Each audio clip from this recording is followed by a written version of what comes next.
8000 soldats ont rangé leurs fusils pour manier la charrue et 100 000 hectares de terres abandonnées basculent soudain sous contrôle burkinabé. Aux yeux de nombreux observateurs étrangers, ce basculement brutal ressemble à un signe de panique.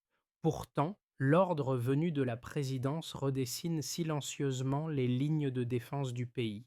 Que révèle vraiment ce geste d'Ibrahim Traoré pour l'avenir du Burkina Faso et pour la sécurité du Sahel? Parce que lorsque les colonnes de blindés deviennent des colonnes de tracteurs, la puissance change discrètement de visage, mais aussi la manière de survivre aux crises à venir.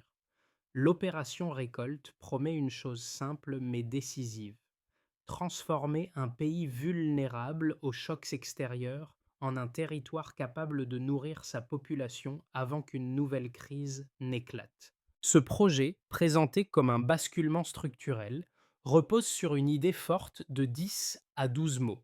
La sécurité d'une nation naît d'abord de sa capacité à produire.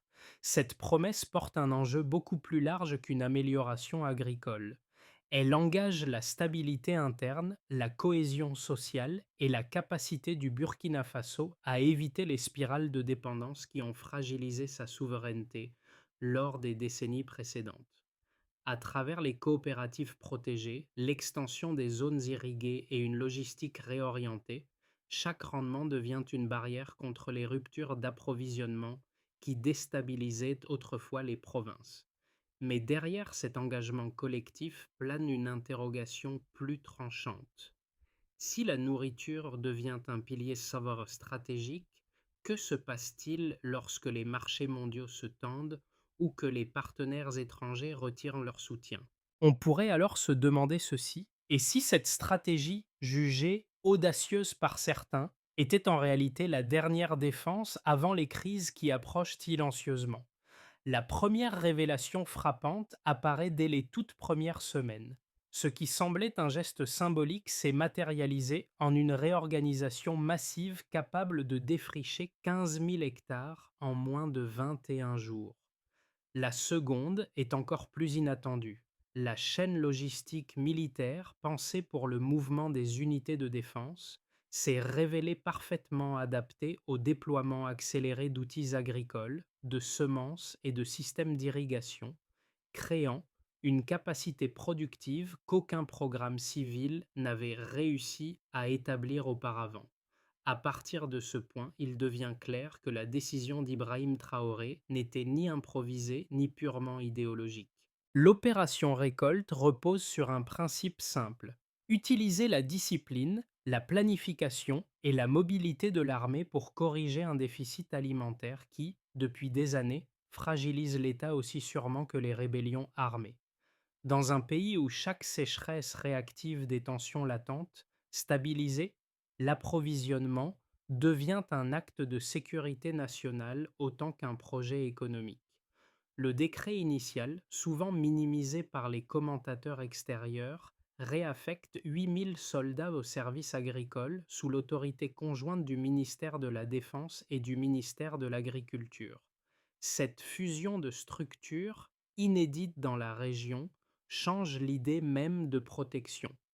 Sécuriser un terrain ne signifie plus repousser une insurrection, mais préserver des semis, protéger des canaux d'eau ou garantir la continuité des coopératives nouvellement établies. Les drones, autrefois dédiés à la surveillance frontalière, cartographient désormais l'humidité des sols pour optimiser les zones de plantation. Les témoignages venus du terrain confirment cette mutation. Les convois transportent des pompes, non des armes. Les commandants organisent des rotations de culture avec la même rigueur qu'une opération tactique. Les villages proches des zones abandonnées voient réapparaître une activité économique qui semblait perdue. Ce glissement progressif de l'appareil militaire vers une économie de résilience transforme la position du Burkina Faso dans le Sahel. D'un État dépendant, il devient un laboratoire où l'agriculture sert de rempart stratégique. Au cœur de cette mécanique nouvelle, les premiers visages qui émergent ne sont ni des ministres ni des généraux, mais des soldats redevenus bâtisseurs. Le cas du sergent Moussa Zerbo longtemps affecté aux patrouilles antiterroristes, illustre cette bascule. À Koudigou, il dirige désormais une coopérative de 40 membres. Son équipe plante à l'aube, surveille les champs la nuit et envoie chaque soir un rapport structuré au centre de commandement régional. Dans son récit, la transition n'est pas un renoncement, mais un déplacement du front. La faim est désormais l'ennemi, répète-t-il. Et cette phrase s'est propagée à travers les ondes radio au point de devenir un slogan non officiel. Un second microcas apparaît dans les zones voisines de la capitale, où les corridors verts ont attiré des villageois longtemps désengagés de la vie productive. Les familles rejoignent les coopératives administrées par les unités agricoles, reçoivent outils, pompes à eau et semences, puis voient la moitié de leur récolte réinjectée directement sur les marchés locaux. Dans un pays où l'exode rural avait asséché des régions entières, cette dynamique inverse le cycle, les habitants reviennent, les marchés se réouvrent et les circuits d'échange reprennent forme. Ce double mouvement, militaire devenant cultivateur et civil retrouvant une place structurée dans la production, génère une transformation immédiate. Les villages autrefois dépendants des convois humanitaires s'alignent désormais sur les rotations décidées localement. Voici ce qui déclenche la dynamique. Tout commence avec un ordre sec, signé au lever du jour. Sécuriser la récolte avant que la prochaine crise n'éclate. Le décret tombe, bref, sans discours. Et aussitôt, les effets se propagent. Les convois militaires cessent de transporter des armes. Les camions se remplissent de pompes, d'engrais et de systèmes d'irrigation réaffectés. Dans les bases, la réorganisation est immédiate. Les unités du génie reçoivent la nouvelle mission avant même d'avoir désactivé leurs fichiers opérationnels. Ibrahim Traoré valide personnellement la liste des zones prioritaires, fixant un objectif simple: stabiliser l'alimentation avant de stabiliser le territoire. Les premières images de drones confirment la mutation. Les plaines sèches deviennent quadrillées de lignes d'irrigation. En 3 semaines, 15 000 hectares basculent. Cette vitesse déroute les analystes, mais sur le terrain, elle s'explique. La logistique militaire, habituée au rythme des urgences, épouse facilement la cadence de la culture. Les semences sont distribuées comme des kits tactiques, les tracteurs escortés comme des colonnes blindées, et les coopératives locales deviennent des points d'appui sécurisés. Au point culminant de cette évolution, le point haut se produit lorsque la dynamique dépasse le cadre strictement d'agricole. Ce ne sont plus seulement des soldats qui apprennent à cultiver, c'est tout un système national qui se synchronise. Les banques locales créent des obligations de récolte pour financer l'achat de matériel. Les convois alimentaires commencent à circuler entre provinces, cette fois chargés de sacs de mil plutôt que de cargaisons d'aide extérieure. Les prix du riz importé se stabilisent pour la première fois en 3 ans, signe tangible que la production interne absorbe une partie de la pression économique. En parallèle, une onde politique se forme. Les pays voisins, Mali, Niger, Tchad, envoient des observateurs. Les groupes de réflexion extérieure s'inquiètent d'une agriculture militarisée. Mais au Sahel, beaucoup y voient une déclaration d'autonomie. À Ouagadougou, les marchés se remplissent, les coopératives affichent les étiquettes 100% face aux grandis, et les écoles proches des nouvelles zones agricoles rouvrent grâce à l'abondance locale. Le sommet est atteint lorsque Ibrahim Traoré prononce depuis un champ de Sicile une phrase qui deviendra un repère: la prochaine guerre ne se gagnera pas avec des balles, mais avec des graines. Cette ligne, relayée à travers l'Afrique, fait de l'initiative un symbole continental. Une fois l'élan initial passé, les effets persistants s'installent. Les soldats répartis dans les villages deviennent des acteurs du quotidien, intégrés au cycle de culture. Le banditisme recule dans les zones rurales où les coopératives militaires fonctionnent. Les villages désertés retrouvent de la population. Les jeunes reviennent du Mali ou de la Côte d'Ivoire pour rejoindre les chantiers agricoles. Les entreprises locales produisent des pompes, des silos et même des panneaux solaires dédiés aux champs. Et au-delà des frontières, l'onde s'élargit encore. Le bloc AES évoque un pacte agricole régional, les médias internationaux débattent et les institutions financières occidentales s'inquiètent du recul de leur influence. Pendant ce temps, les champs continuent de se verdir. Le fil des événements montre une trajectoire sans retour. Une armée reconfigurée, une économie relancée, une souveraineté redessinée par le sol. Le glissement quantitatif apparaît d'abord dans un indicateur simple. La production céréalière nationale a augmenté de 23% après le premier trimestre de mise en œuvre. C'est une progression qui dépasse les variations saisonnières habituelles et traduit une bascule structurelle venue de l'intégration logistique. Cette hausse reflète une réallocation massive des ressources où la discipline militaire compense des années de fragmentation agricole. Et surtout, elle montre qu'un système autrefois vulnérable aux aléas climatiques commence à absorber les chocs internes avec une stabilité accrue. Le second indicateur clé concerne l'énergie. 18% du carburant militaire ont été redirigés vers les machines agricoles, modifiant l'usage traditionnel des stocks. Cette conversion était significative car elle traduit d'une mutation durable du cœur opérationnel. En concentrant l'énergie sur la production, le Burkina Faso renforce sa capacité à lisser les périodes de stress logistique. Cette redistribution révèle également un changement dans l'imaginaire stratégique. L'usage de l'énergie devient un levier de souveraineté et non plus seulement un facteur d'intervention militaire. Enfin, un troisième chiffre marque l'évolution de la dépendance extérieure. 50 nouvelles coopératives ont été créées sous supervision mixte entre les unités agricoles et les autorités locales. Cette multiplication rapide des structures de production modifie profondément la manière dont les villages accèdent au marché. Elle souligne la capacité de l'État à coordonner acteurs militaires et civils pour sécuriser des flux réguliers de vivres. En reliant ces trois mesures, un schéma apparaît. La stratégie portée par Ibrahim Traoré utilise une logique baseline delta très lisible. Partir d'un socle fragile, une agriculture dispersée, des importations croissantes, une vulnérabilité structurelle pour atteindre un ensemble de deltas mesurables qui renforcent la souveraineté. La hausse de la production transforme l'offre interne. La redirection du carburant stabilise la mécanique logistique et la création des coopératives tisse un maillage de sécurité alimentaire directement ancré dans les territoires. Mais ce cadre quantitatif s'inscrit aussi dans une dynamique sociale observable.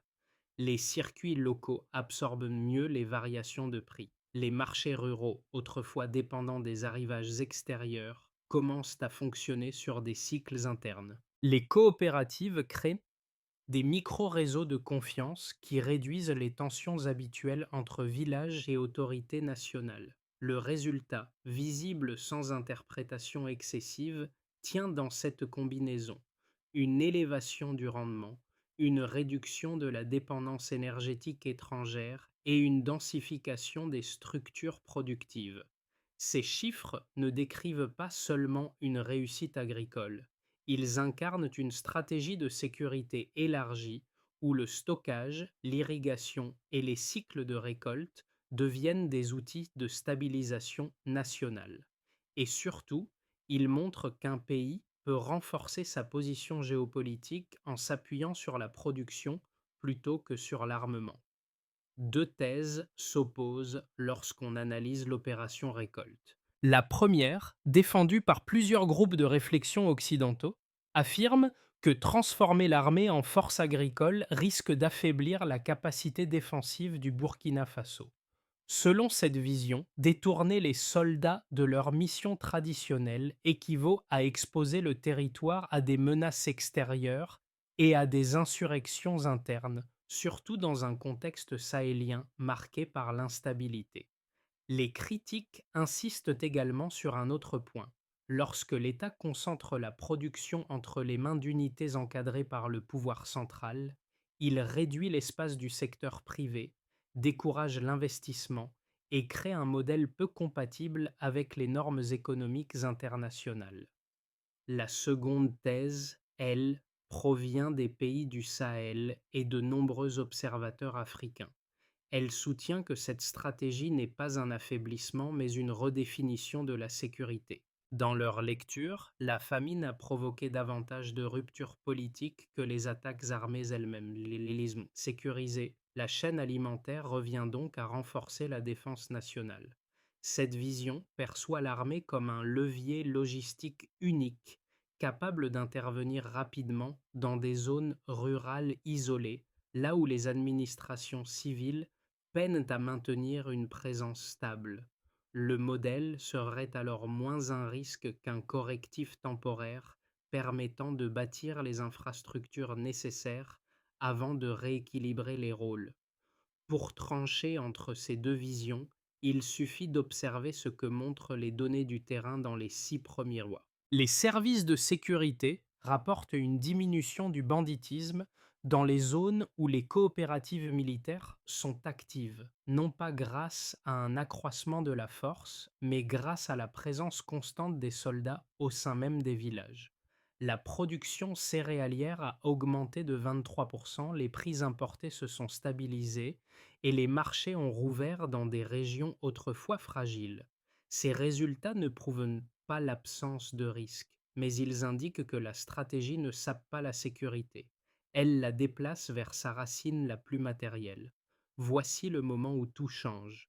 La révélation du milieu d'histoire surgit lorsqu'un détail jusqu'ici secondaire prend soudain une ampleur décisive.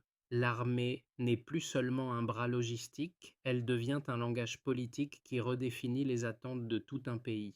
Ce déclic se produit au moment où les images de drones, diffusées par les médias locaux, montrent des ceintures vertes et s'étendre là où s'étiraient des plaines arides quelques mois plus tôt.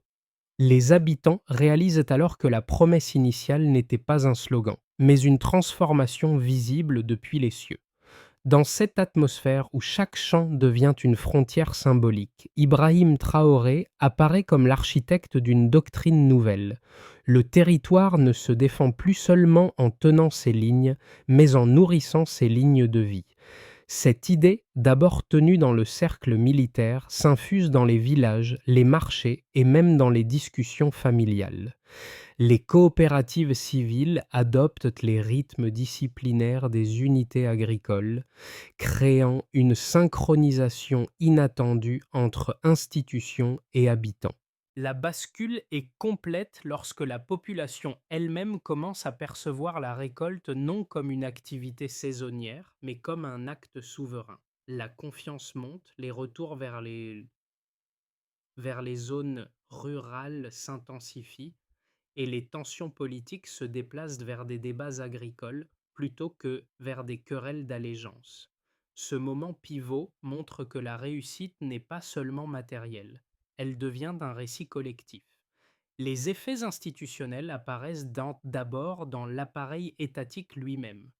L'administration agricole, longtemps limitée à des interventions dispersées, se retrouve soudain structurée par la présence continue des unités réaffectées. Les ministères de la Défense et de l'Agriculture, traditionnellement éloignés dans leur logique, synchronisent leurs opérations autour d'un objectif unique: assurer la continuité alimentaire. Cette coordination crée un effet d'un domino. Les écoles rouvrent autour des nouvelles zones de culture grâce à l'abondance locale qui alimente les cantines. Le Parlement vote ensuite les zones d'agrosécurité, un cadre légal inédit permettant aux civils et aux militaires de cogérer des terres sous tutelle comme partagées.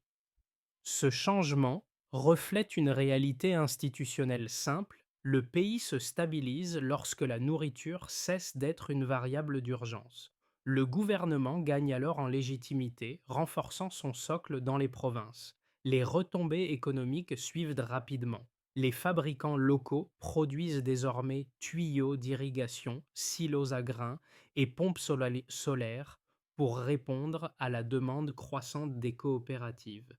Les banques créent des lignes de crédit dédiées à la récolte, attirant pour la première fois depuis longtemps des entrepreneurs ruraux. On observe aussi le retour d'anciens mineurs installés à l'étranger séduits par les opportunités nouvelles.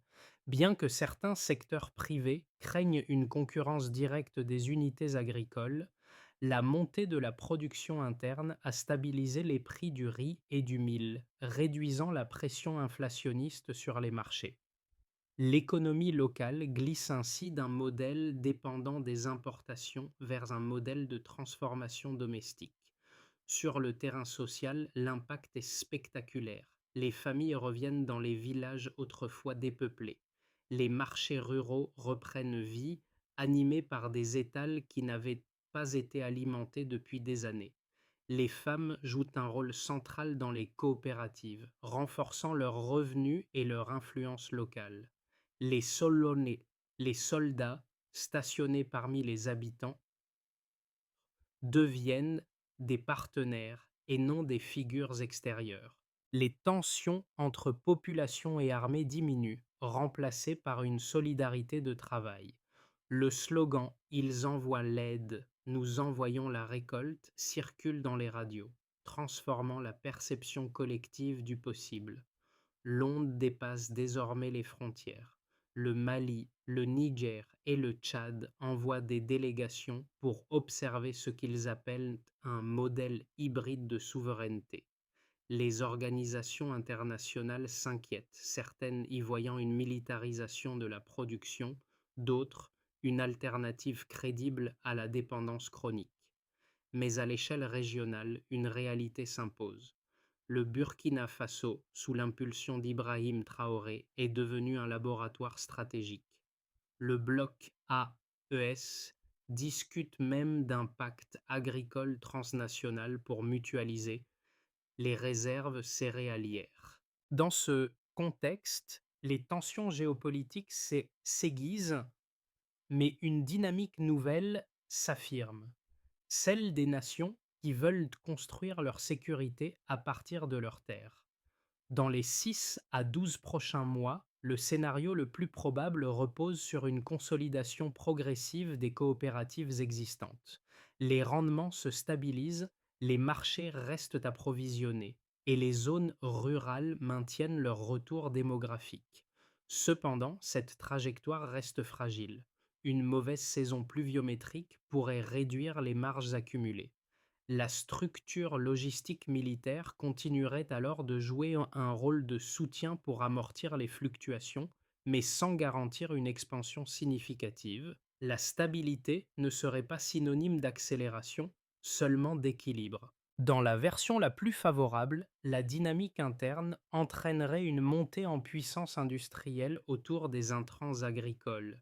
Les fabricants locaux augmenteraient leurs capacités, les banques étendraient les lignes de crédit rural et les marchés régionaux adopteraient davantage de produits issus des nouvelles zones de culture.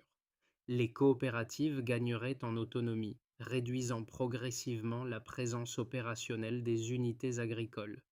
Dans cette lecture, le pays deviendrait un pôle d'influence au Sahel en matière de souveraineté alimentaire, et les délégations étrangères accéléreraient leurs demandes de formation. Ce scénario suppose un environnement international relativement stable et l'absence de perturbations climatiques majeures. Le scénario négatif combine deux risques: la contraction des soutiens internationaux et une saison agricole mauvaise. Une réduction des crédits extérieurs, ajoutée à d'éventuels tarifs dissuasifs sur les céréales burkinabées, créerait des tensions sur les stocks et sur les prix locaux. Dans cette situation, les coopératives pourraient être contraintes d'augmenter leur dépendance vis-à-vis de la logistique militaire, ralentissant leur autonomisation. Un tel scénario n'indique pas un échec immédiat, mais un ralentissement qui testerait la résilience institutionnelle et sociale construite pendant les premiers mois de l'opération. Pour les familles habituées aux ruptures alimentaires, aux marchés vides et aux arrivages imprévisibles, la transformation agricole représente plus qu'une politique publique. C'est un soulagement tangible. Le simple fait de voir les coopératives fournir des récoltes régulières change leur rapport à l'avenir. Là où régnait l'incertitude, s'installe une forme discrète de confiance. Les cantines scolaires fonctionnent à nouveau, les étals reprennent vie et les maires peuvent compter sur une offre locale plutôt que sur des distributions d'urgence.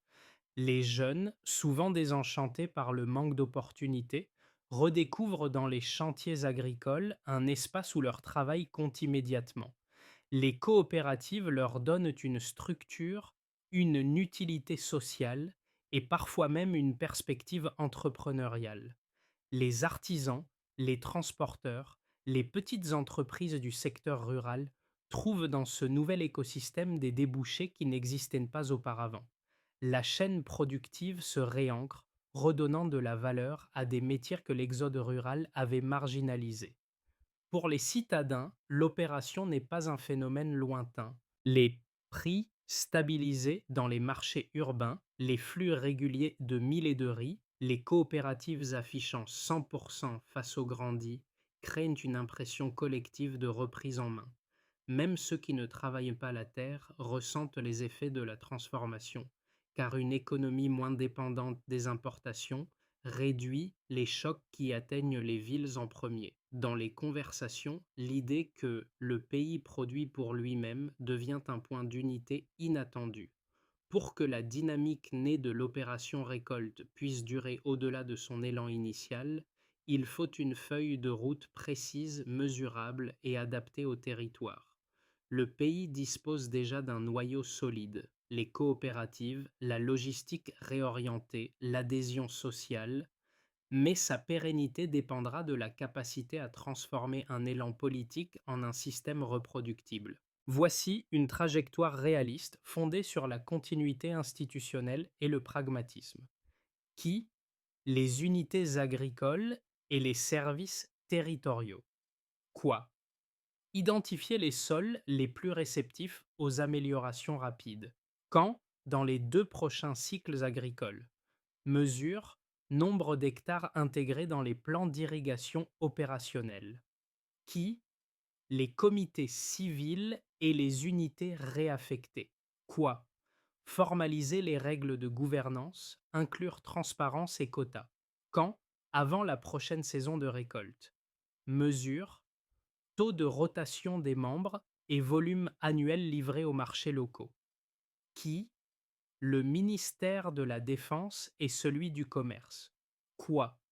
Sécuriser des itinéraires fixes pour les flux agricoles. Quand? Dans les 6 à 9 mois.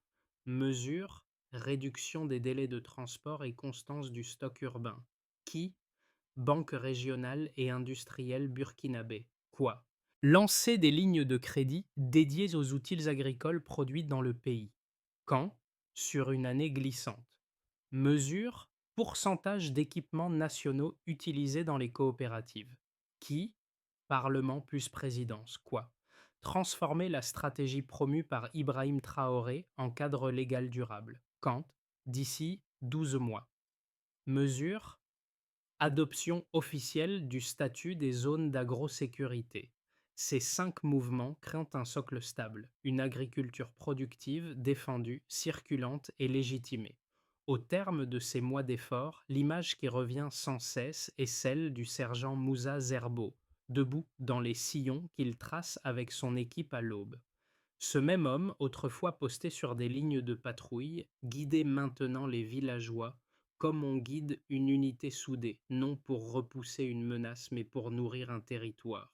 Ce retour à la Terre, né d'un ordre stratégique, rappelle que la protection peut prendre des formes inattendues lorsqu'un pays choisit de reconstruire ses fondations plutôt que de s'endurcir contre le monde. Dans cette transformation, La vision portée par Ibrahim Traoré s'incarne moins dans les discours que dans les gestes répétés de milliers de travailleurs. Les outils fournis aux coopératives, les champs irrigués, les rapports envoyés depuis les villages ne sont pas des symboles. Ils constituent une preuve silencieuse que la souveraineté peut naître d'actes modestes mais constants. Ce qui semblait improbable devient alors une vérité partagée. Un peuple se découvre capable de tenir debout grâce à ce qu'il fait pousser de ses propres mains. Et, dans cette lumière nouvelle, le futur cesse d'être une menace abstraite pour redevenir un espace possible. Dans un pays où la terre redevient un espace de cohésion, chaque récolte porte désormais une valeur qui dépasse la simple survie. Elle devient un langage commun, un signe silencieux que les communautés peuvent encore façonner leur destin malgré les pressions extérieures. Les marchés qui se remplissent, les coopératives qui s'organisent et les villages qui reviennent à la vie racontent tous une même histoire, celle d'un peuple qui refuse d'abandonner son avenir aux aléas du monde. Cette dynamique n'appartient pas qu'aux acteurs politiques ni aux unités agricoles. Elles dépendent aussi de la manière dont chacun, citadin, rural, étudiant, travailleur, membre de la diaspora, choisit de soutenir l'effort collectif même par des gestes infimes.